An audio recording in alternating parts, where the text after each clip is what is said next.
آپ ہی کیا joint family system میں سب لوگوں کے کام کرنا ضروری ہوتا ہے؟ بالکل بھی ضروری نہیں ہے۔ یہ جو بہو کے نام پر لڑکی کو گھر کی نوکرانی بنا دیا جاتا ہے اور سب لوگوں کی خدمتیں کرنا صرف اس اکیلی عورت کا فرض بنا دیا جاتا ہے، اسلام میں اس کا کوئی کانسیپٹ نہیں ہے۔ انفیکٹ اسلام میں تو جوائنٹ فیملی سسٹم کا ہی کوئی کانسیپٹ نہیں ملتا۔ جس طرح شوہر پر بیوی کے گھر والوں کی ذمہ داری اٹھانا فرض نہیں ہے، اسی طرح بیوی پر بھی شوہر کے گھر والوں کی ذمہ داری اٹھانا فرض نہیں۔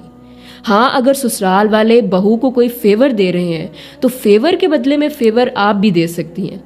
سب کا احترام اپنی جگہ، لیکن یاد رکھیے کہ آپ پر صرف اپنے شوہر اور اپنی اولاد کی ذمہ داری ہے، اس کے علاوہ کسی کی نہیں۔ آپ ہی پردہ کیسے سٹارٹ کریں؟ دیکھیں، پردہ کوئی راکٹ سائنس تو ہے نہیں جو آپ کو سمجھنا ہے۔ سب سے پہلے پردے کے یعنی خود کو کور کرنے کے مقصد کو سمجھیں۔ اللہ تعالیٰ نے قرآن پاک میں سورہ احزاب کی آیت نمبر 59 اور سورہ نور کی آیت نمبر 30 اور 31 میں جو حکم نازل کیا ہے، جب تک آپ اس کے مقصد کو نہیں سمجھیں گے تب تک آپ کے لیے پردہ صرف 3-4 دن کا شوق یا پھر صرف ایک قید ہوگا۔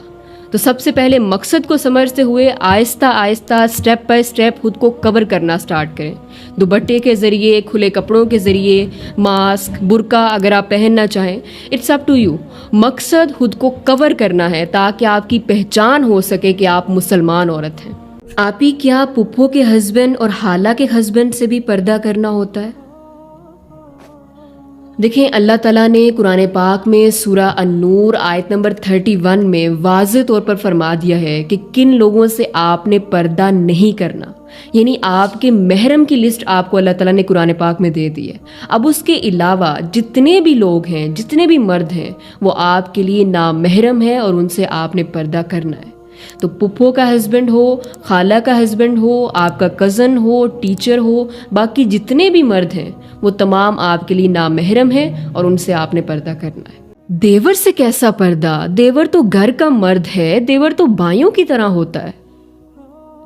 رسول اللہ صلی اللہ علیہ وآلہ وسلم نے فرمایا کہ الحم الموت، کہ دیور تو موت ہے۔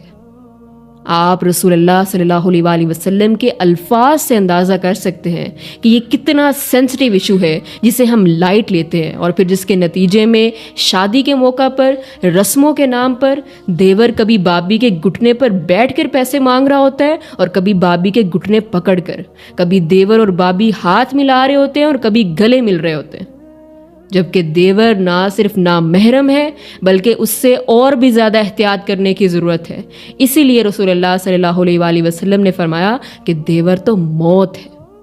تو خدا را اسے سمجھیں، یہ بڑا سینسٹیو ایشو۔ اپنے شوہر اور ساس کو کس حد تک برداشت کرنا چاہیے سسٹر؟